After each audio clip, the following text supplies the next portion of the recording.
On the night of September 26, 2014, a group of young men boarded several buses in the city of Iguala, Guerrero, Mexico.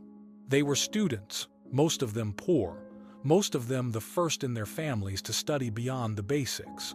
They carried with them dreams of becoming teachers, of returning to the villages where they were born to bring knowledge, education, and hope. But before the dawn of the next day, 43 of them would vanish without a trace.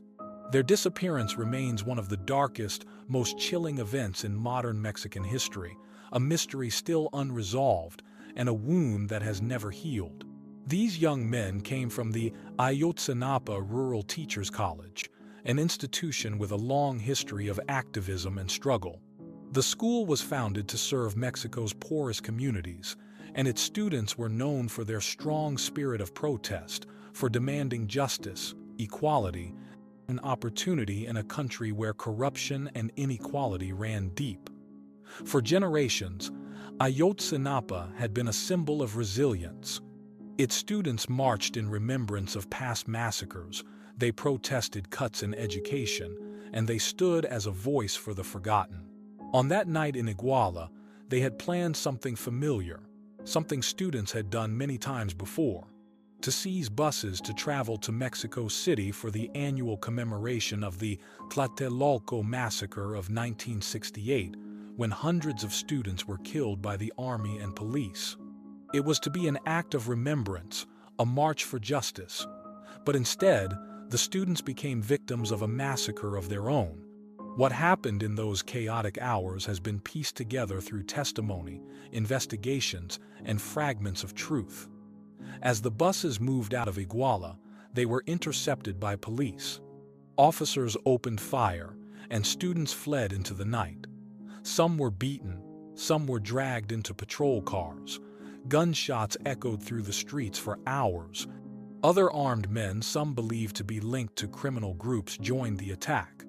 By morning, 6 people were dead, dozens were wounded, and 43 young men had simply disappeared.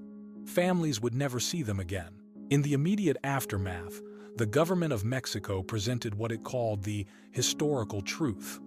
According to this version, the students were handed over to a local criminal cartel known as Guerreros Unidos. The gang supposedly murdered them, burned their bodies in a garbage dump, and disposed of the remains. It was a convenient explanation, one that suggested the crime was a local matter, a clash between police and criminals. But almost immediately, cracks began to show. Experts from Mexico and abroad questioned the theory. How could 43 bodies be reduced to ash in an open-air dump in a single night without leaving behind clear evidence? Why did so many testimonies appear coerced, extracted under torture? Why were military units stationed nearby silent and inactive as the attack unfolded? The parents of the missing refused to accept the official story. They knew their sons, they knew the power of the state, and they knew that the truth was being hidden. For them, the disappearance was not just a crime, it was a cover-up.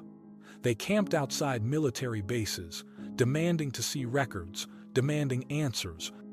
They marched through the streets of Mexico City, carrying pictures of the 43, chanting over and over again, "They took them alive. We want them back alive." The faces of the missing became symbols of a larger struggle, faces painted on walls, carried on banners, lit by candles in vigils across the nation. As weeks turned into months, the case gained international attention. Human rights groups condemned the government's investigation. Independent experts from the Inter-American Commission on Human Rights were invited, and their findings were damning. They concluded that the official version was not credible. They found evidence of destroyed documents, tampered evidence, and confessions obtained under torture. They also uncovered signs of deeper involvement by state institutions, including possible complicity of the federal police and the army. The attack on the students, they suggested, was not random. It was coordinated, planned, and executed with the knowledge of powerful actors. Meanwhile, as investigators searched for the missing, they stumbled upon hidden graves in Guerrero, Dozens of bodies were exhumed. None belonged to the 43, but they revealed a grim reality. Mexico was littered with clandestine graves, victims of the drug war, of cartels, of corrupt officials. The disappearance of the 43 was not an isolated tragedy. It was part of a national crisis of disappearance. More than 100,000 people in Mexico remain missing, their families searching endlessly, their names never making headlines. For the families of Ayotzinapa, time became a blur of marches, meetings, and mourning. Birthdays came and went with empty chairs at the table. Mothers clutched the last shirts their sons had worn. Fathers walked into the mountains with shovels, searching for bones. The pain became unbearable, but so did the determination. These were parents who refused to be silenced. They carried their grief like a weapon, confronting presidents, standing before soldiers, demanding what the state would not give, the truth. Theories multiplied.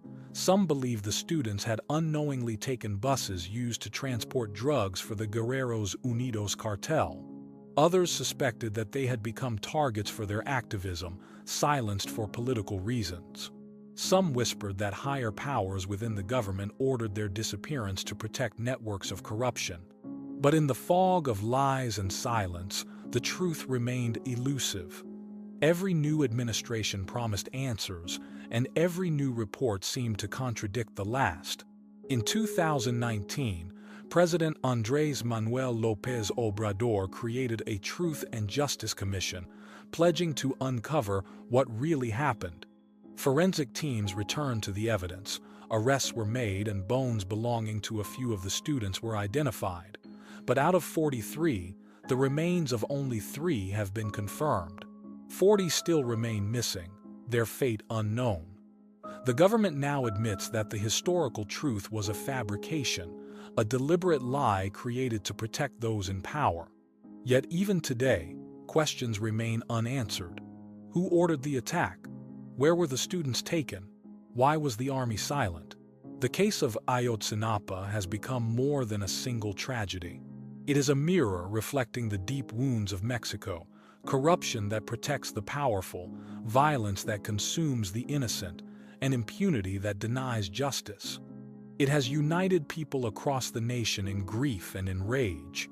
It has forced the world to look at Mexico not only as a place of beauty and culture, but also as a land scarred by thousands of disappearances.